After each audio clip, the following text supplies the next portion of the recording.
আমরা তিন ভাই তিন ভাগে কোরবানি দেই। এক ভাইয়ের অবস্থা ভালো, তাই সে বেশিরভাগ টাকা দেয়, আর আমরা অল্প কিছু পরিমাণ শরিক হই। তাহলে কি আমাদের কোরবানি আদায় হবে কিনা, এটা একটা গুরুত্বপূর্ণ প্রশ্ন।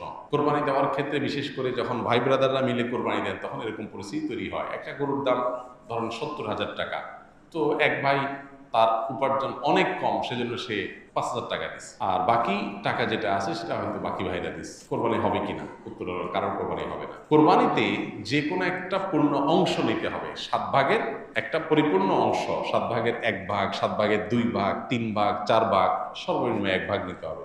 ভগ্নাংশ নেওয়া যাবে না, অর্থাৎ 1 ভাগেরও অর্ধেক নেওয়া যাবে না। 2 ভাগ মিলে 1 ভাগ নিয়েছে হবে না, তখন সেটা গোস্ত খাওয়া হবে। পশু জবে হয়ে গেছে সেই পদ্ধতিতে, গোস্ত খাওয়া হবে, কিন্তু কোরবানি হবে না। কোরবানি বিশুদ্ধ হইতে হলে প্রত্যেককে পূর্ণাঙ্গ একটা ভাগ নিতে হবে। হ্যাঁ, এখন এমন হতে পারে যে এক ভাইকে আল্লাহ আর্থিক সচ্ছলতা দিয়েছেন, বাকিদেরকে দেন নাই, তো কি হবে? তখন সচ্ছল যিনি, তিনি তার পক্ষ থেকে কোরবানি দিয়ে বাকি সবাইকে, সবার পক্ষ থেকে দিবেন যে ঠিক আছে, তোমার পক্ষ থেকে একটা শেয়ার, তুমি টাকা দিলা না, আমি তোমারটা দিয়ে দিলাম, এটা হতে পারে।